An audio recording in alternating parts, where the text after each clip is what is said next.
Assalamualaikum warahmatullahi wabarakatuh. Beberapa waktu lalu, cukup lama ya, ada di FB itu yang menulis mempertanyakan tentang kebenaran, keabsahan histori dari Abraha yang menyerang Ka'bah dengan pasukan gajahnya itu yang kemudian dihancurkan itu.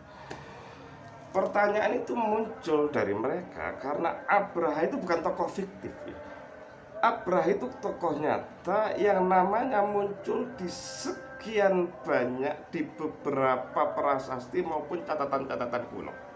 Jadi kegiatan Abraha yang besar-besar itu ditulis, tapi tak satu pun tertulis menyerang Ka'bah. Padahal itu sesuatu yang sangat besar kalau lihat ceritanya itu ya.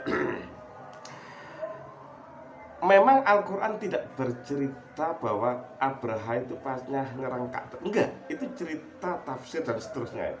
Al-Quran itu dalam surat Al-Fil itu hanya bercerita ada pasukan gajah yang dihancurkan oleh pasukan burung ababil. Tapi bagaimanapun juga itu tuh cukup menghantam keimanan saya ya. Sebagai orang beragama jelas terhantam. Dan setelah berpikir sekian lama, setelah beberapa hari, akhirnya sepertinya saya itu punya jawaban. Saya itu bukan ustadz ya. Ustadz kelas RT aja enggak loh. Jadi ini jelas jawaban pribadi, bukan jawaban ulama dan bukan ya. Gini, ini jawaban saya. Sebuah buku itu diadakan itu untuk menjawab persoalan sesuai apa maunya buku tersebut. Misalnya buku tentang kedokteran, dia akan menjawab persoalan-persoalan, membahas persoalan-persoalan dunia kesehatan. Buku teknik akan membahas dunia teknik, persoalan-persoalan yang hubungannya dengan teknik. Buku tentang ekonomi akan membahas tentang persoalan-persoalan ekonomi, buku sejarah dan seterusnya. Al-Quran itu bukan buku untuk itu, bukan buku sejarah, bukan buku ekonomi, bukan buku sains, bukan. Kalaupun itu ada di dalam Al-Quran, itu bukan untuk itu, bukan mengkhususkan untuk itu, bukan. Akan saya tunjukkan beberapa ayat bahwa Al-Quran itu bukan ditujukan, bukan tujuannya itu untuk itu.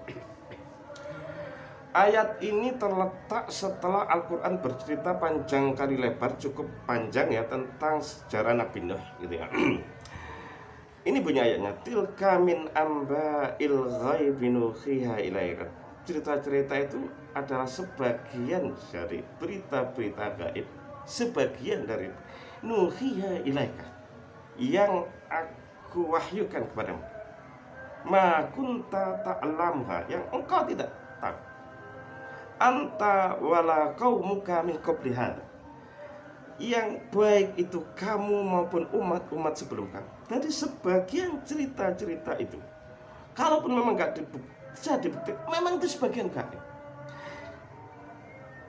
Sebagian beritanya itu gaib. Terus kalau misalnya kita pakai ayat lain ya, saya akan tunjukkan bahwa itu bukan tujuan untuk itu. Mengatakan sejarah bukan. Ada orang ini kalau lihat asbabul nuzulnya ya, ada dua orang bertanya kepada Rasulullah tentang hilal, perubahan dari bulan yang kecil kemudian membesar, kemudian setelah membesar muncul. Bunyi ayatnya begini, yas'alunaka 'anil ahillah. Mereka bertanya kepadamu tentang hilal. Apakah Al-Quran kemudian menjawab dengan penjelasan sains, oh ini karena matahari dan seterusnya? Bukan, sama sekali bukan. Jawaban Al-Quran, kul hiya mawaqitu linnasi wal hajj, itu adalah petunjuk waktu dan haji. Artinya perubahan itu, kalau kita mau melebarkan penjelasan, artinya perubahan siang dan malam yang efek dari perputaran matahari dan seterusnya, itu adalah petunjuk waktu untuk manusia itu beribadah. Misalnya waktu untuk sholat, waktu untuk bekerja, waktu, nah itu tujuannya itu waktu untuk haji seperti yang dikatakan oleh ayat tadi. Bukan penjelasan sains, enggak. Bukan, siang dan malam itu agar kita petunjuk buat kita, petunjuk waktu dan terus. Lalu kemudian pertanyaannya, terus Al-Quran itu apa fungsinya diturunkan? Ya biarkan Al-Quran yang menjawab. Ini jawaban Al-Quran. Misalnya ini, kalau pakai dalam Al-Baqarah awal ya, alif lam mim dzalikal kitab la raiba fi hudal lil muttaqin. Fungsi dari Al-Qur'an adalah huda, petunjuk lil muttaqin, bagi orang-orang yang bertakwa.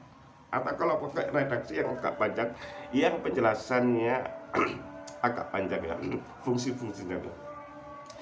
Ya ayuhan nas, wahai manusia, qad ja'atkum, telah datang kepada kalian mau'izat mir rabbikum. Mau'izah itu pembelajaran, nasihat. Itu Al-Qur'an, ngomong Al-Qur'an. Mir wa shifaa'ul lima fis sudur, obat penawar atas penyakit. Tapi bukan penyakit tubuh, bukan, tapi lima fis sudur, atas apa yang ada di dalam dan itu fungsi Al-Qur'an. Wa hudallan, petunjuk, warahmah, dan rahmah lil muttaqin, bagi orang-orang yang bertakwa. Itu baru fungsinya Al-Quran. Kalaupun di sana ada sejarah, kalaupun di sana ada ilmu pengetahuan, itu hal-hal kecil yang fungsinya itu difungsikan untuk sebagai petunjuk, sebagai syifa dan seterusnya. Kira-kira begitu. Sekian. Assalamualaikum warahmatullahi wabarakatuh.